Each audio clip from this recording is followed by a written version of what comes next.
Bismillah, kita mulai. Malam hari ini agak unik. Biasanya tokoh-tokoh. Malam hari ini Ikhwanus Sofa. Ikhwanus Sofa ini bukan seorang tokoh, tapi sekelompok tokoh. Ini menarik nama Ikhwanus Sofa ini. Sejak dulu misterius. Karena memang isinya sekelompok filosof, sekelompok tokoh yang menyembunyikan diri dengan berbagai alasan. Kita lihat ya, siapa mereka ini. Yang pertama dari aspek namanya. Nama Ikhwanus Sofa, itu makna letterleknya Ikhwan itu ya persaudaraan, Sofa itu suci. Lengkapnya Ikhwanus Sofa wa khullanul wafa wa ahlul hamdi wa abna al majdi. Indah kalau bikin nama ya. Kalian boleh bikin nama yang indah perkumpulanmu, biar ndak lugu kayak ngaji filsafat, itu kurang panjang.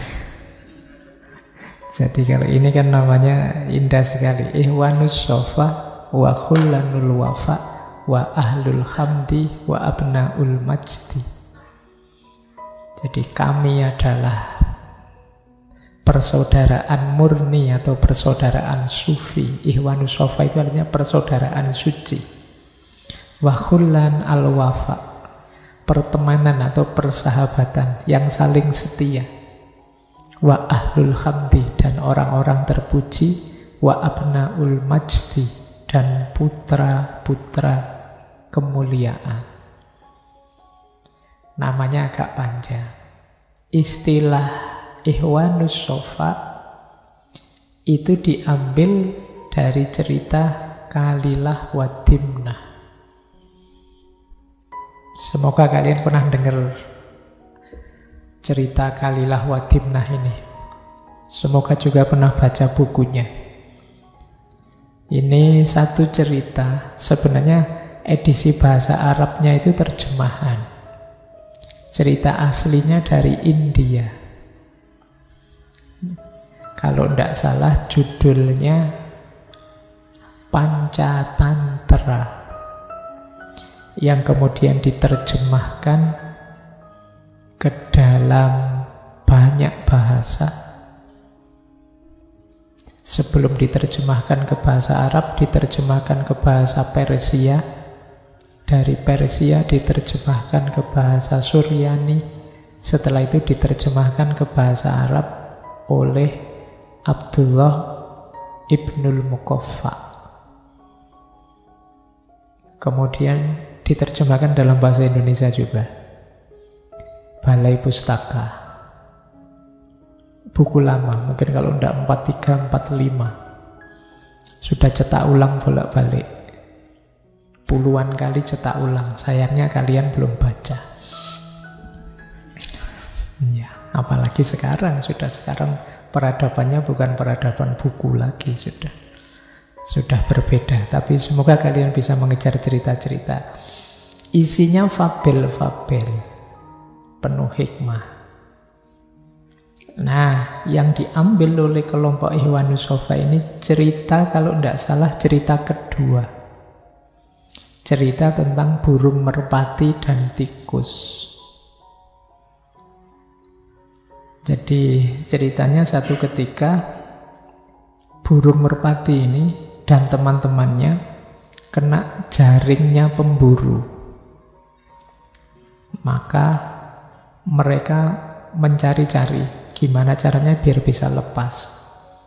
Akhirnya ketemu tikus. Nah, tikus ini dimintai tolong dan dia mau membantu. Jadi talinya dikerikiti. Apa bahasa Indonesia ini dikerikiti itu ya? Digigiti. Bahasa Jawa itu khas untuk dikerikiti. Jadi talinya digigiti oleh tikus itu, terus putus satu-satu dan merpatinya bisa lepas semua. Akhirnya mereka berdua ini bersahabat. waktu tikus ini sedang membantu merpati, ada hewan lain yang lihat, yaitu burung gagak, kura-kura, dan kijang. Mereka terharu lihat, wah betapa baik hatinya tikus itu, betapa sekarang mereka bersahabat. Akhirnya mbok yo kita dijadikan sahabat juga. Akhirnya semuanya bersahabat, sekelompok binatang itu. Tidak lama kemudian ganti, kijangnya yang terjebak.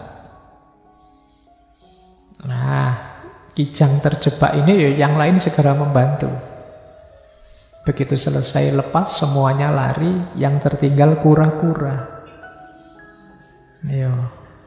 Melas ini kura-kura, tidak bisa lari cepat, yang lain cepat. Kijang dibandingkan kura-kura kan tidak imbang. Kura-kura di belakang, ketangkep oleh pemburu. Nah, kijangnya dan teman-teman yang lain juga tidak rela kalau kura-kura tertangkap. Akhirnya ngambil strategi, ayo kita balik, kijang jadi umpan biar dikejar pemburu, nanti yang lain menyelamatkan kura-kura. Kalau lihat kijang sama lihat kura-kura kan tetap pemburu lebih milih kijang. Masuk memburu kura-kura kan tidak keren. Jadi akhirnya dijebak oleh kijang, lari, terus selamatlah semuanya. Nah, kesetia kawanan mereka inilah nanti yang dikenal dengan nama Ikhwanus Sofa. Persaudaraan yang murni, saling membantu, saling rela berkorban. Nama ini kemudian diambil oleh sekelompok filosof tadi. Itu kalimat mereka di kitabnya Rosail Ikhwanus Sofa. Jadi kata mereka begini, dalam persaudaraan ini diri dilupakan, semua saling membantu, semua bergantung pada bantuan dan nasihat masing-masing. Dan jika salah satu saudara melihat bahwa akan baik bagi yang lain jika ia mengorbankan nyawa untuknya, ia dengan rela memberikannya. Jadi itulah Ikhwanus Sofa, saling membantu, saling melindungi, bahkan siap berkorban nyawa. Semoga kalian punya sahabat-sahabat yang seperti ini. Kalau tidak ada ya cari.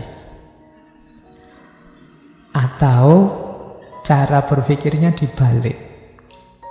Jadilah kalian sahabat sekualitas ini, sehingga temanmu bahagia. Nah, cuma mungkin kalau hari ini ndak akan minta bantuan aneh-aneh, ndak mungkin lah sampai mengorbankan nyawa ya. Kalau persahabatan paling utang. Ya ndak apa-apa lah, masuk nyawa dikorbankan, utang saja ndak.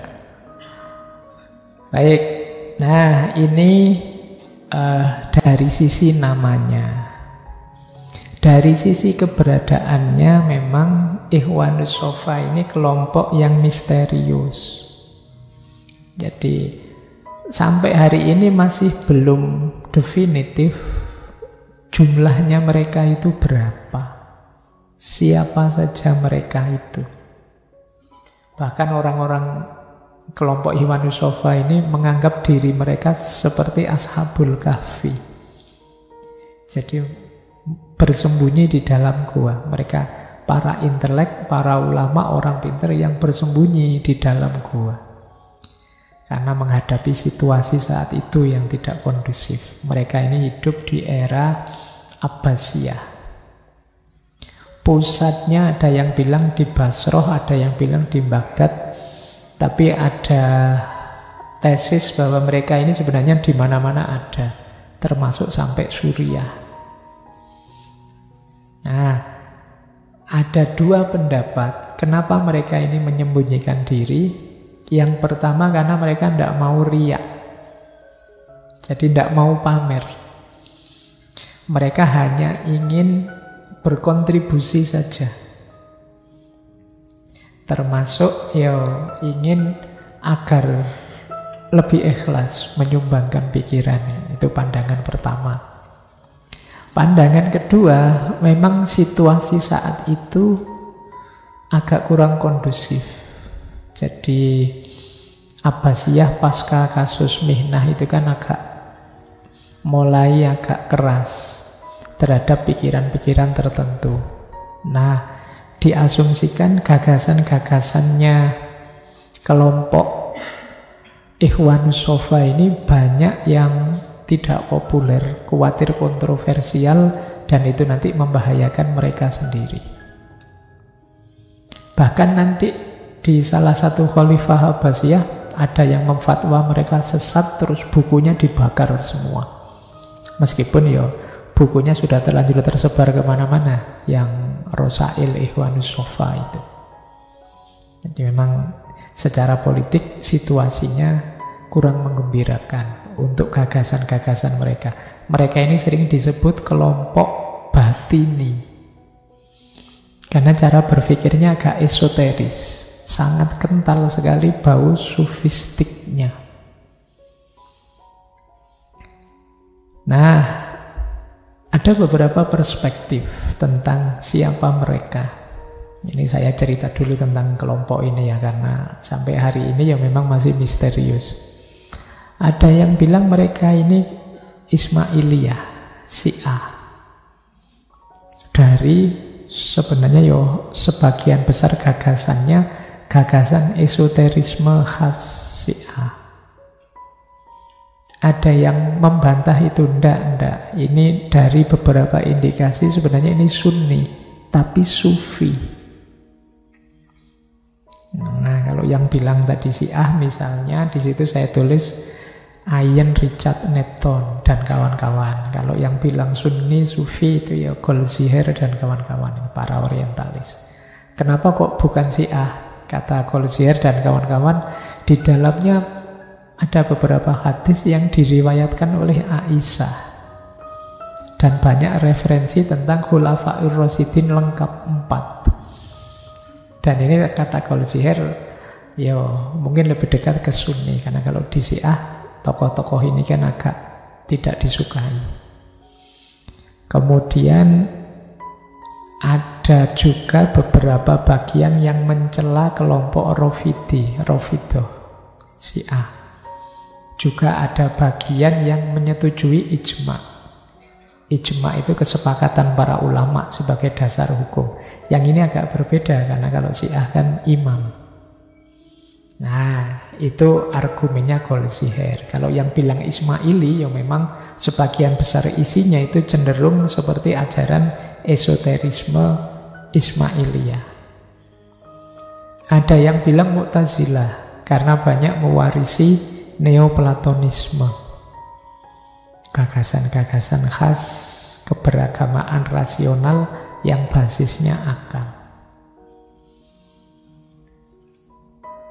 Ada lagi di situ saya kutip pendapatnya Syekh Abu Hayyan At-Tauhidi.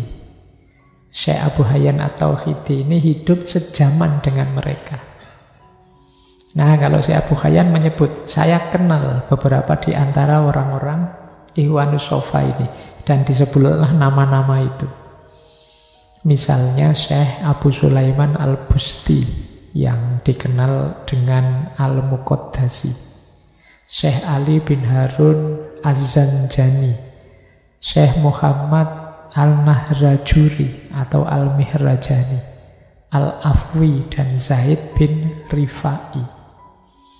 Nah ya, kalian dengarkan saja, jangan dihafalkan, tidak ada ujiannya. Pokoknya kalian paham saja. Kalau nanti kapan-kapan butuh referensi, mungkin mau melacak pastinya mereka siapa, ya monggo. Jumlahnya tidak diketahui berapa, tapi gagasan-gagasannya tersebar.